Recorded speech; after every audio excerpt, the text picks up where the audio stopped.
할렐루야. 오늘 함께 묵상할 말씀은 열왕기 하 20장 1절부터 6절까지 말씀입니다. 우리 함께 말씀을 보시겠습니다. 그때에 히스기야가 병들어 죽게 되매 아모스의 아들 선지자 이사야가 그에게 나와서 그에게 이르되 여호와의 말씀이 너는 집을 정리하라 네가 죽고 살지 못하리라 하셨나이다. 히스기야가 낯을 벽으로 향하고 여호와께 기도하여 이르되 여호와여 구하오니 내가 진실과 전심으로 주 앞에 행하며 주께서 보시기에 선하게 행한 것을 기억하옵소서 하고 히스기야가 심히 통곡하더라. 이사야가 성읍 가운데까지도 이르기 전에 여호와의 말씀이 그에게 임하여 이르시되 너는 돌아가서 내 백성의 주권자 히스기야에게 이르기를 왕의 조상 다윗의 하나님 여호와의 말씀이 내가 네 기도를 들었고 내 눈물을 보았노라. 내가 너를 낫게 하리니 네가 3일 만에 여호와의 성전에 올라가겠고 내가 내 날에 15년을 더할 것이며 내가 너와 이 성을 아수르 왕의 손에서 구원하고 내가 나를 위하고 또 내 종 다윗을 위함으로 이 성을 보호하리라 하셨다 하라 하셨더라. 아멘.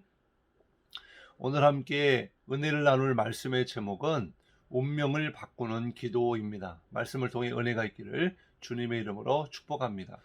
어떤 사람도 자신의 운명을 바꿀 수 있는, 정할 수 있는 사람은 없습니다. 오직 우리의 생명은 하나님께 있음을 깨달아야 할 것입니다. 우리가 인생을 살아가면서 참 많은 문제를 만나게 됩니다. 그런데 이러한 문제들을 선택해서 자신 스스로가 맞는 사람은 거의 없을 것입니다.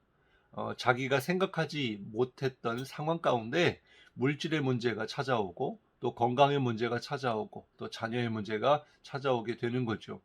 그리고 어떤 문제는 내가 해결할 수 있는 그런 문제가 있는가 하면 내 힘으로 해결할 수 없는 그러한 문제가 더 많은 것이 우리의 인생인 것 같습니다.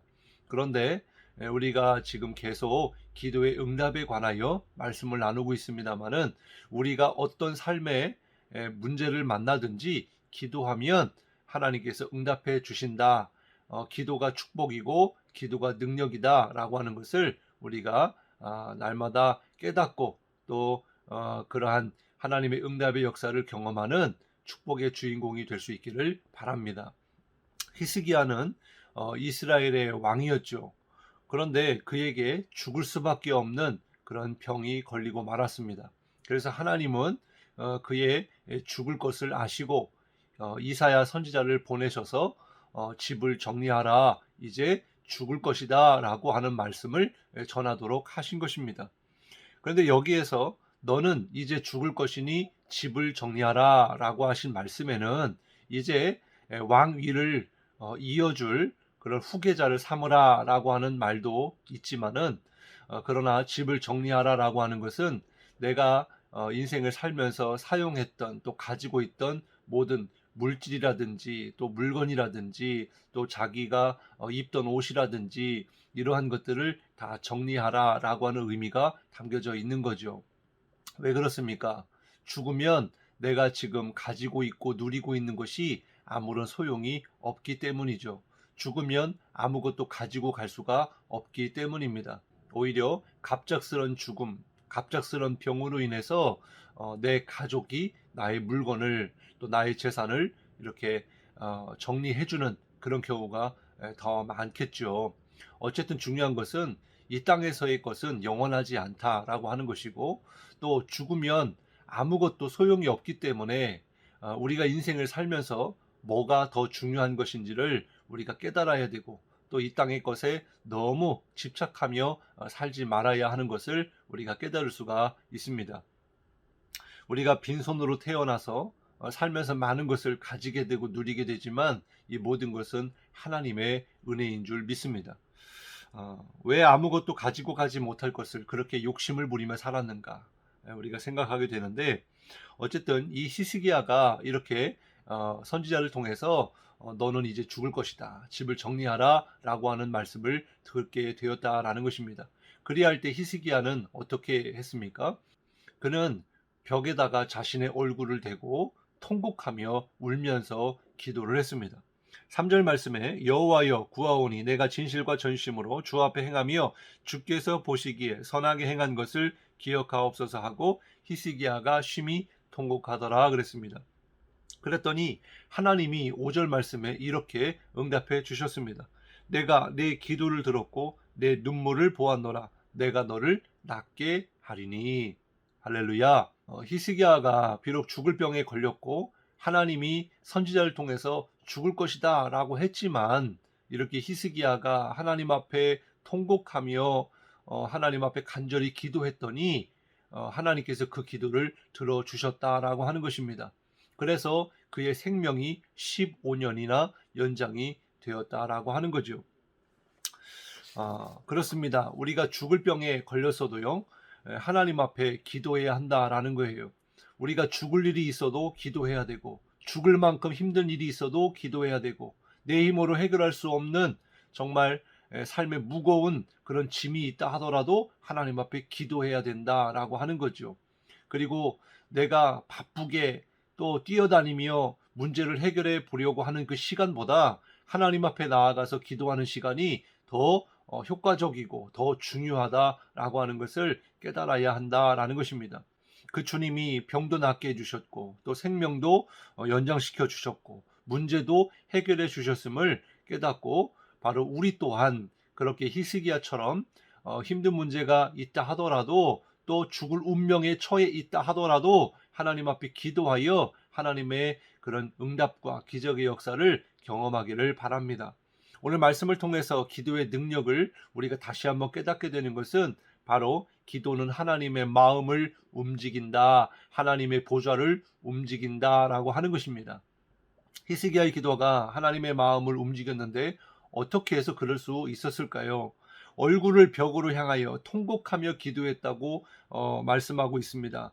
무엇이냐면 히스기야의 마음 가운데는 정말 간절함이 있었다라는 거예요. 남자는 여자의 눈물에 약하다라고 하지 않습니까? 또한 부모 또한 자식의 눈물에 약한 법이죠. 세상에서도 누가 도와달라고 통곡하면 안 들어줄 수가 없죠. 심지어는 전화 통화를 하면서도 간절함이 통할 때가 있습니다. 내 형편은 도와줄 그런 상황은 안 되지만 너무 사정이 딱하고 너무 간절한 그런 요청 가운데 마음이 움직여서 도와줄 수밖에 없는 그런 상황을 종종 경험하게 되어집니다. 제가 이렇게 어느 날 전화가 왔는데 어느 단체에서 이 장애인들을 위해서 그들이 직접 손수 만든 비누를 판매한다는 거예요. 그래서 장애인 복지라든지 또 장애인을 위한 그런 선교를 감당해야 되는데 물질이 부족해서 도와달라라는 요청이었습니다. 처음에는 그 이야기를 들으면서 나도 형편이 어려운데 어떻게 도와줄 수 있을까? 그래서 처음에는 거절을 했습니다. 그런데 계속해서 한 번이라도 좋으니까 도와달라라고 간청하는 거였어요. 그래서 끝내는 어쩔 수 없이 알겠다고 그렇게 했습니다. 그런데 그 비누가 적지 않은 돈이었고 또 이 돈이 당장 있지 않았습니다. 그래서 시간이 흘렀는데 계속해서 마음에서 떠나지를 않는 거예요. 그래서 몇 달이 지나고 나서 이렇게 돈을 붙여주고 그렇게 했던 기억이 있습니다. 그러다 보니까 약 3년 정도 이렇게 한 것 같아요. 제 자랑이 아니라 너무나 부족하죠. 그런데 그때 느낀 것은 이렇게 간절한 마음이 통하면 이렇게 마음도 열려지고 또 지갑도 열려지게 되는구나. 하물며 하나님 아버지께서 자녀의 눈물에 간절한 기도를 외면하시거나 또 안 들으시는 분이 아니다라고 하는 것을 깨닫게 되었습니다. 그렇습니다. 사랑하는 여러분, 내가 아무리 힘들고 어렵고 또 외롭고 또 가진 것이 없고 능력이 없어도 우리가 할 수 있는 최선은 하나님 앞에 기도하는 일이다라는 것입니다. 그래야 할 때 하나님께서 우리의 기도를 들으시고 또 하나님의 마음을 움직이셔서 어떠한 처해져 있는 상황, 운명까지도 바꾸어 주시는 줄 믿으시기 바랍니다. 그런데 오늘 특이한 말씀을 우리가 발견하게 되는데요. 하나님의 응답이 히스기야에게 직접적으로 임한 게 아닙니다. 바로 이사야 선지자를 통해서 전달되어졌다라는 거예요. 4절 말씀해 보니까 이사야가 성읍 가운데까지도 이르기 전에 여호와의 말씀이 그에게 임하여 이르시되 그랬습니다. 하나님이 택한 선지자를 통해서 전달하시는데, 이사야가 하나님의 말씀을 듣고 히스기야에 가서 죽을 것이니까 집을 정리하라 그러고 돌아간 것입니다. 그리고 나서 바로 히스기야가 정말 간절하게 기도했는데, 이사야가 가는 도중에 하나님의 음성이 들려온 거예요. 그래서 다시 돌아가서 히스기야에게 하나님께서 기도에 응답해 주셨다라고 하는 말씀을 전하게 하신 것입니다. 우리가 여기서 깨달을 수 있는 것은 하나님의 말씀이, 하나님의 응답이 반드시 있다는 것과, 그리고 하나님이 나에게 직접 말씀을 하지 않으시더라도 하나님이 어떤 목회자를 통해서, 또 기도하는 사람을 통해서, 또 어떤 그런 환경을 통해서든지 하나님은 말씀하시고 또 역사하신다라고 하는 것입니다. 그래서 이 이사야 선지자는요, 하나님이 변덕스럽구나라고 생각할 수도 있겠지만, 이사야 선지자는 그대로 하나님이 말씀하신 그대로 순종하였고, 또 그대로 전한 줄 믿으시기 바랍니다. 그렇습니다. 하나님이 이사야 선지자에게 하신 말씀대로 그가 순종하여 전했을 때에는 이사야 선지자 또한 하나님의 마음을 깨달았고, 또 히스기야의 기도를 들어주셨다고 하는 그 말씀을 들으면서 이사야 선지자의 마음도 바뀌어진 것을 깨달을 수가 있습니다. 우리의 기도가 하나님 말고도 이렇게 하나님의 사람, 또 주변에 있는 사람들까지도 하나님께서 마음을 바꾸게 하시는 줄 믿습니다. 오늘 우리가 기도의 자리에 나아가서 하나님 앞에 기도함으로 인하여 하나님이 보시고 들으신 것을 믿고 하나님의 응답의 역사가 있기를 주님의 이름으로 축복합니다. 기도하겠습니다. 하나님 감사합니다. 오늘 말씀을 통해서 히스기야가 죽을 운명 가운데 있었지만 그가 간절히 하나님 앞에 눈물로 통곡하며 기도했더니 하나님께서 들으시고 또 보시고 낫게 하신 줄 믿습니다.